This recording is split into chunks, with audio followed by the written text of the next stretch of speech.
Cuando una relación se va apagando, lo primero que solemos pensar es que necesitamos un gesto romántico inolvidable, un viaje a la playa, una cena carísima, un ramo de flores gigantesco acompañado de una promesa de vamos a cambiar. El problema es que esos son como fuegos artificiales, brillan mucho pero no son duraderos en tiempo. Hola, bienvenidos de nuevo a mi canal. En este video vamos a hablar de por qué muchas parejas que se quieren terminan separándose a pesar de que intentaron de todo. La intimidad no se erosiona por una gran pelea. Se desgastan los martes por la tarde cuando llegas cansado del trabajo y el otro ni siquiera levanta la vista de su celular. Se rompe cuando dejan de verse de verdad. Hoy te voy a proponer algo distinto. No vamos a hablar de milagros románticos. Vamos a hablar de 5 cambios psicológicos pequeños, casi invisibles, que puedes iniciar a hacer el día de hoy. Son ajustes pequeños que con el tiempo cambian la dinámica de cómo te llevas con tu pareja. Mucha gente cree que el amor es como una cuenta bancaria, donde solo valen los depósitos grandes. Si la llevo de viaje, eso va a compensar de que no la escuché en todo el mes. Las relaciones no se sostienen con gestos aislados, sino con la constancia de lo cotidiano. En psicología hablamos de la erosión diaria, pequeños descuidos, silencios defensivos y distracciones que acumulados desgastan la intimidad. No es un golpe repentino, es un proceso lento que va debilitando el vínculo hasta dejarlo frágil. Por eso, esos grandes gestos de los que hablábamos no reparan esas grietas invisibles que hay en la relación. Lo que realmente fortalece la relación son los microcambios en la comunicación, en la atención y en la conexión emocional, que se van a trabajar desde la base y no en la superficie. El primer cambio es el más simple y el que menos se hace. Volver a mirar a tu pareja a los ojos cuando te habla. Pareciera sencillo, pero hay una ciencia detrás. Cuando miras a tu pareja de forma intencional, no para ver qué tiene en la cara, sino para registrarlo. El sistema nervioso recibe una señal de seguridad.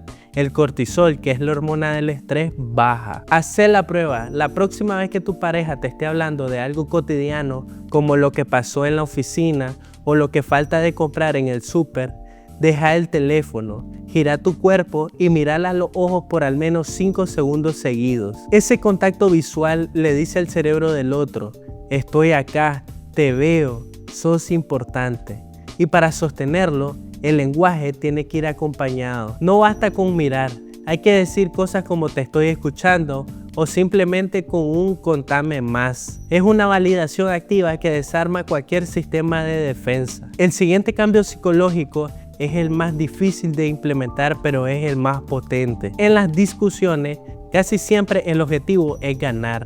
Queremos demostrar que el otro se equivoca y que nosotros tenemos la razón histórica de los hechos. Pero tenés que entender algo. En una relación, si uno pierde y el otro gana, en realidad pierden los dos, porque la relación se debilita. Entonces el cambio consiste en dejar de buscar la verdad de los hechos y empezar a buscar la comprensión de la emoción. En lugar de decir, estás exagerando, eso no pasó así, probá a decir, entiendo que te sentiste así, explícame por qué eso te dolió tanto. Cuando cambias el foco de la lógica a la validación, la pelea se detiene. Ya no hay dos enemigos peleando por un trofeo de cartón.